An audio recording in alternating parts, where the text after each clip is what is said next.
아리마대 사람 요셉은 당돌하게 빌라도를 찾아가 요구합니다. 예수의 시체를 내어달라. 그럴 때 빌라도는 이를 이상히 여기는 겁니다. 벌써 죽었는가? 그리고 백부장에게 확인합니다. 죽은 지가 오래냐? 이 백부장으로부터 예수의 죽음을 확인한 빌라도는 예수의 시체를 내어주게 되는 겁니다. 여러분, 이처럼 예수님의 죽음은 확실한 것이었습니다. 요셉도, 빌라도도, 백부장도 확인한 것이었습니다. 그런데 마가복음 16장을 보면 이런 예수님의 시신이 사라진 겁니다. 안식구 첫날, 우리말로 하면 주일 새벽이죠. 막달라 마리아, 야고보의 어머니 마리아, 살로메가 예수님의 시신에 향품을 바르려고 이 무덤을 찾았는데 빈 무덤이었던 겁니다.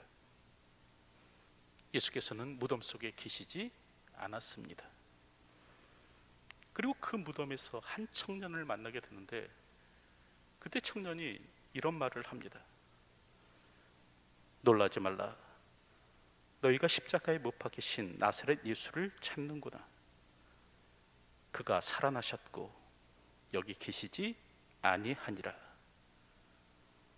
여러분, 이처럼 무덤이 비어있는 까닭은 무엇인가? 도난이 아니라는 겁니다. 예수께서 다시 살아나셨다. 여러분, 우리 주님께서는 다시 살아나셨습니다. 사망이 예수님을 집어 삼켰지만 결국 다시 토해내고 말았습니다. 여러분, 그럴 때 우리가 알 것은 바로 이런 예수님의 부활은 소생과는 좀 다른 것이다 라는 겁니다. 우리가 성경을 읽다 보면 죽은 자가 살아나는 몇몇 기적을 보게 되죠. 사르밧 과부의 아들이 그랬습니다. 그리고 수넴 여인의 아들이 그러했죠. 회당장 야이로의 딸, 나인성 과부의 아들, 베다니의 나사로, 다비다, 유두고 등이 죽었다가 살아났습니다. 여러분, 그럴 때 이들의 소생은요, 예수님의 부활과는 좀 다른 것이었습니다. 첫째, 이들은 스스로의 힘으로 다시 살아난 것이 아니었습니다. 하나님의 능력으로 살아났습니다. 둘째, 이들은 죽기 전의 모습 그대로 다시 살아나셨습니다. 야이로의 딸이 다시 살아났을 때, 베다니의 나사로가 다시 살아났을 때 신령한 몸으로 변했는가? 그렇지는 않았습니다. 셋째, 이 사람들은 살아난 이후에 일정 기간을 살다가 다시 죽었습니다. 그러니까 잠시 생명의 연장을 받았을 뿐이다. 영원히 산 것은 아니다 라는 것이죠. 하지만 예수님의 부활은 달랐습니다. 부활하신 예수님은요, 시간과 공간의 제약을 받지 않으셨습니다. 여러분, 그래서 요한복음 20장 19절을 보면 이날 곧 안식구 첫날 저녁 때에 제자들이 유대인들을 두려워하여 모인 곳의 문을 닫았더니 예수께서 오사 가운데 서서 이르시되 너희에게 평강이 있을지어다 라고 말씀합니다. 이 제자들이 유대의 당국자들이 두려운 겁니다. 그래서 문을 꽁꽁 잠그고 숨었습니다. 그런데 이렇게 제자들이 숨은 자리로 예수님께서 오셨다는 거죠. 문을 두드려서 열고 들어오신 것이 아니라 벽을 통과하듯 들어오십니다. 여러분, 이처럼 예수님은 시간과 공간의 제약을 받지 않는 몸으로 부활하셨습니다. 둘째로, 부활하신 예수님의 얼굴과 몸은 제자들이 알아보기에도 힘들 정도로 변형되셨습니다. 그래서 막달라 마리아는요, 부활하신 예수님을 만났지만 동산지기로 이렇게 착각을 했습니다. 또 엠마오로 내려가던 제자들 역시 예수님과 대화를 나눴지만 그분이 예수신지는 알지 못했습니다.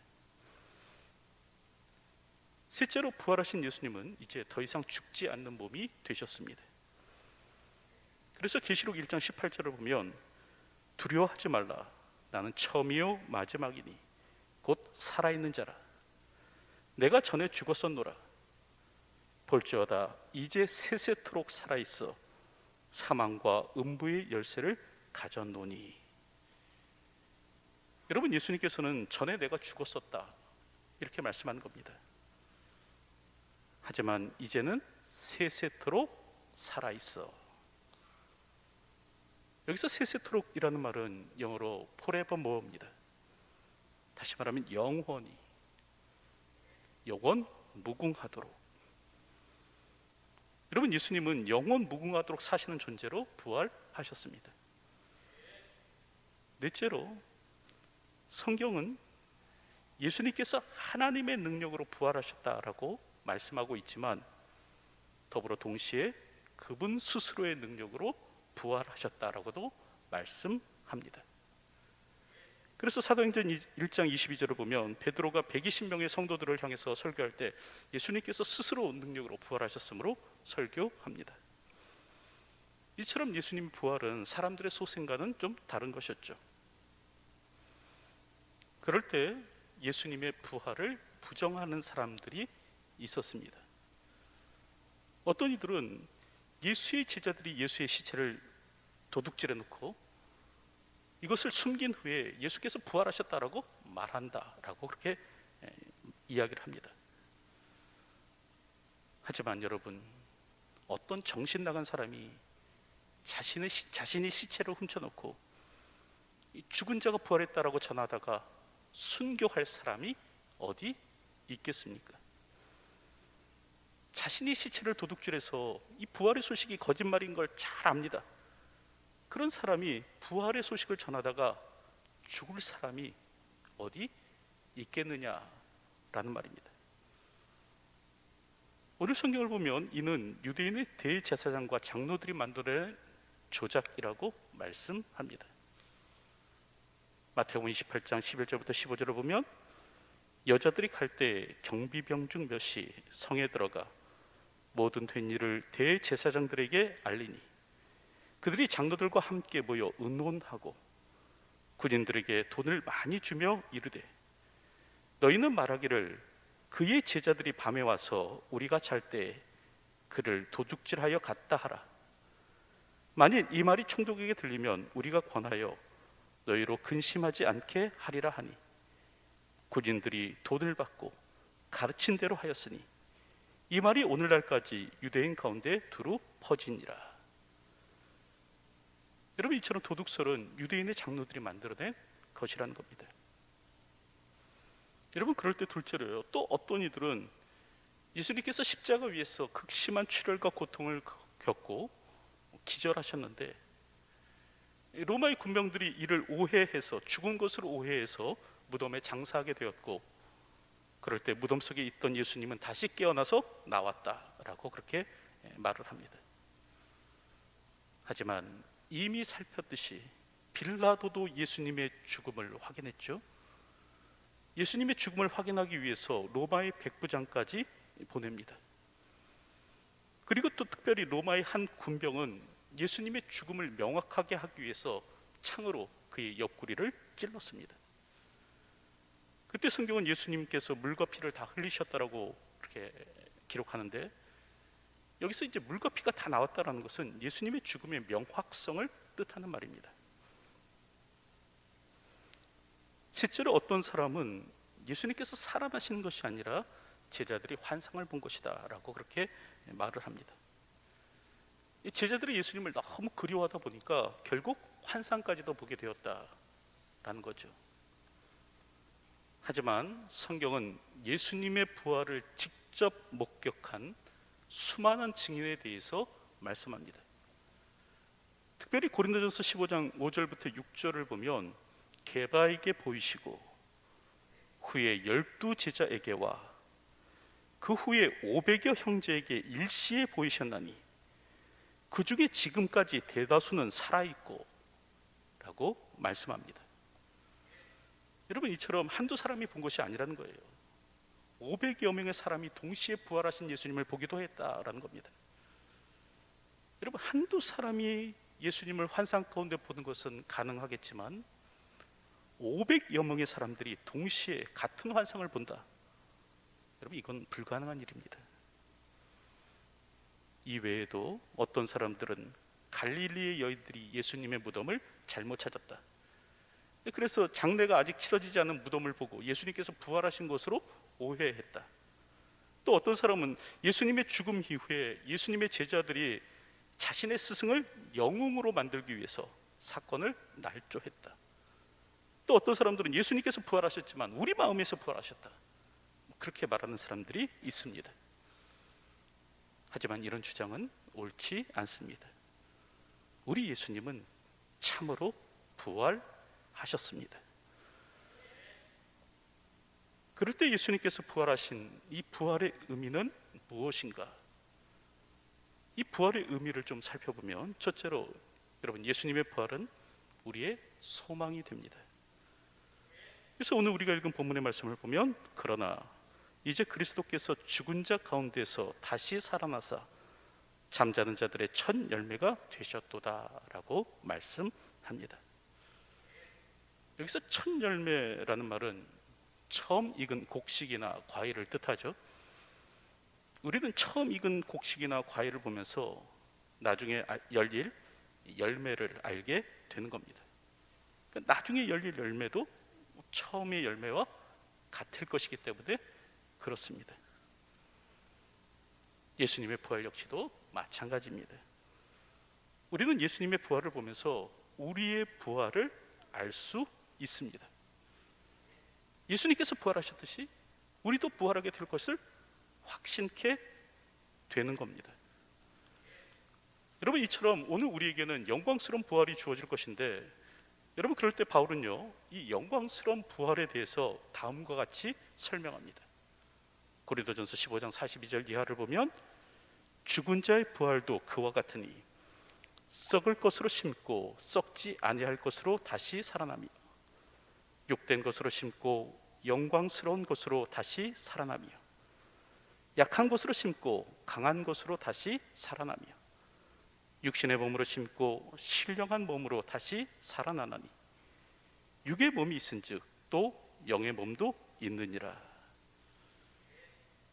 여러분, 여기서 바울은 부활 이전의 생명과 부활 이후의 생명을 대조해서 설명하는데, 여러분, 부활 이전은 노화되고 병들고 부패하고 썩어지고 약하고 죽을 것이지만, 부활 이후에는 썩지 않고 영광스럽고 강하고 신령하고 새 하늘과 새 땅을 살 수 있고 영원히 죽지 않을 것이라고 말씀합니다.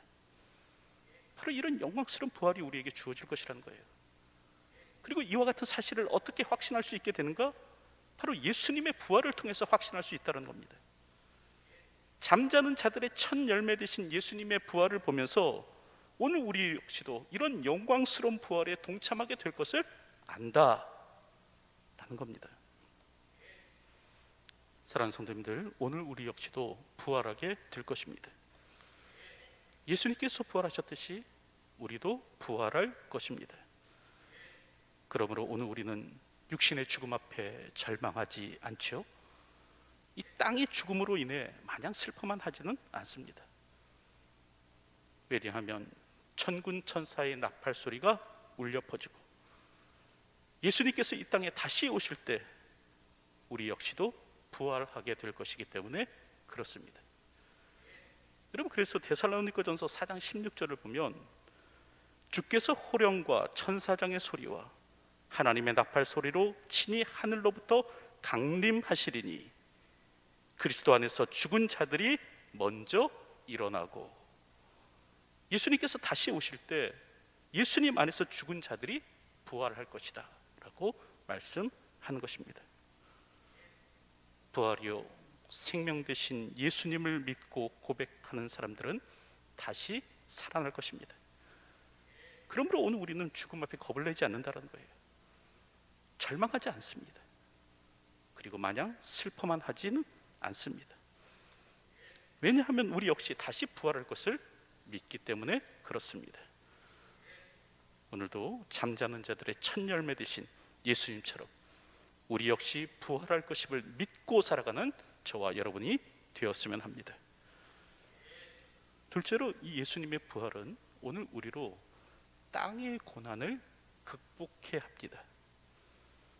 여러분, 그래서 히브리서 11장 35절부터 38절을 보면 여자들은 자기의 죽은 자들을 부활로 받아들이기도 하며 또 어떤 이들은 더 좋은 부활을 얻고자 하여 심한 고문을 받되 구차히 풀려나기를 원하지 아니하였으며 또 어떤 이들은 조롱과 채찍질 뿐 아니라 결박과 옥에 갇히는 시련도 받았으며 돌로 치는 것과 톱으로 켜는 것과 시험과 칼로 죽임을 당하고 양과 염소의 가죽을 입고 유리하여 궁핍과 환난과 학대를 받았으니 이런 사람은 세상이 감당치 못하니라. 그들이 광야와 산과 동굴과 토굴에 유리하였느니라. 여러분, 어떤 사람들은 심한 고난을 받을 때 구차히 풀려나기를 원치 않았다는 겁니다. 이유가 무엇인가? 더 좋은 부활을 얻고자 하여. 여러분, 그들 안에 부활의 소망이 있었기 때문에 바로 그랬다는 거죠. 예수님의 부활을 아는 자는 땅의 고난을 견디고 이길 수 있습니다. 세상이 가하는 고난과 핍박이 그 무엇일지라도 결국 승리할 수 있게 되는 것입니다. 그것이 조롱일지라도, 그것이 채찍질일지라도, 그것이 결박일지라도, 그것이 옥에 가둔 것이라고 할지라도, 돌로 켜고 톱으로 켜고 칼로 죽이고 학대하는 것일지라도 오늘 우리는 예수님의 부활을 믿고 확신한다면 견디고 극복할 수 있는 것입니다. 우리의 부활의 소망은 내세의 소망으로 이어집니다. 오늘 우리가 예수님의 부활을 믿는다면 영생에 대한 소망을 갖고 살게 된다는 것이죠. 우리가 믿음을 지키면 예수 그리스도와 함께 부활케 될 것이고 이제 그리스도와 함께 세상을 다스리는 자가 될 것입니다. 이것이 성경의 약속인데 여러분, 초대교회 성도들은 이것을 믿게 용감할 수 있었던 겁니다. 의연할 수 있었던 겁니다. 두려워하지 않았던 겁니다. 오늘 나도 부활의 소망을 가져 고난을 극복함으로 이 땅을 살아가는 저희의 삶이 되었으면 합니다. 실제로 예수님의 부활은 오늘 우리를 의롭게 합니다. 여러분, 그래서 로마서 4장 24절부터 25절을 보면 이렇게 말씀하는데요. 의로 여기심을 받은 우리도 위함이니 곧 예수 우리 주를 죽은 자 가운데서 살리신 이를 믿는 자니라. 예수는 우리가 범죄한 것 때문에 내어줌이 되고 또한 우리를 의롭다 하시기 위하여 살아나셨느니라. 여러분, 예수님은 오늘 우리를 의롭다 하시기 위해서 살아나셨다라는 겁니다. 우리는 본래 진노의 자녀였습니다. 공중의 권세 잡은 자를 따라 살며 육체와 마음이 원하는 대로 행하고 세상의 풍속을 쫓아 살았습니다.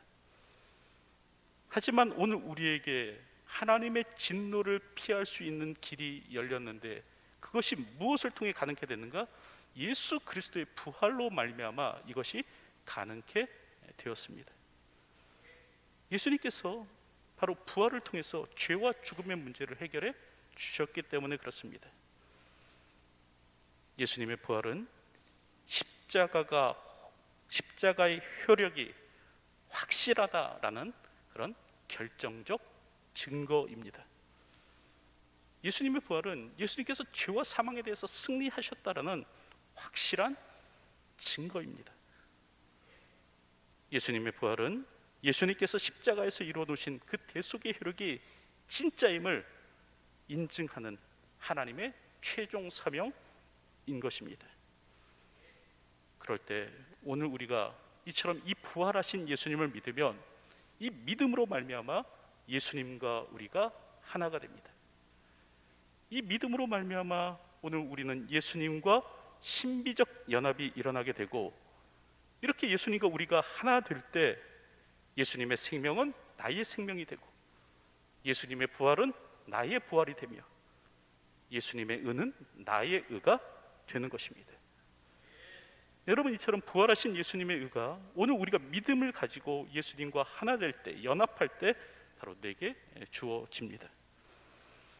이처럼 예수님의 부활은 나를 의롭게 하십니다. 예수님의 부활로 인해서 죄와 사망 가운데 죽을 내 영혼이 다시 살게 된 것입니다. 이제 말씀을 맺으려고 하는데, 여러분, 이처럼 예수님의 부활은 기독교 신앙을 떠받치는 기둥입니다. 이 부활로 말미암아 우리의 구원이 완성되게 되었고요, 이 부활로 말미암아 우리가 소망을 가지고 살게 되었습니다.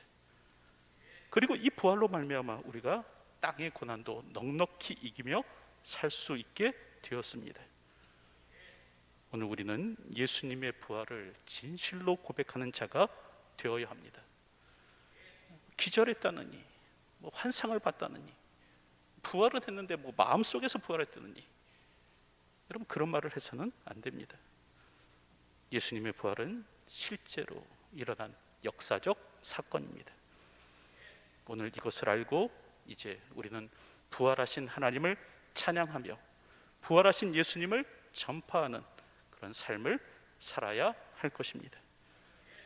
사망 권세에 이기시고 승리하신 그 부활의 주님을 기뻐하고 찬양하며, 아직도 죄와 사망의 그늘의 가운데서 살아가는 사람들에게 이 부활의 주님을 전하는 일을 해야 할 것입니다. 오늘도 이런 삶이 저와 여러분 가운데 있기를 소원합니다. 예수님의 부활을 아는 자로서, 또 그 부활을 기뻐하는 자로서, 이제 부활의 증거자로 이 땅을 살아가는 저와 여러분의 삶이 되시기를 주님의 이름으로 축원드립니다. 기도하겠습니다. 사망 권세에 계시고 승리하신 부활의 주님을 찬양합니다. 오늘도 예수님의 부활이 역사적 사건임을 기억하게 하여 주시고, 이제 그 부활을 확신하는 자로서 그 부활을 기뻐하며 그 부활을 증거하는 삶을 살아가는 저희가 될 수 있도록 인도하여 주시옵소서. 예수님의 이름으로 기도하옵나이다. 아멘.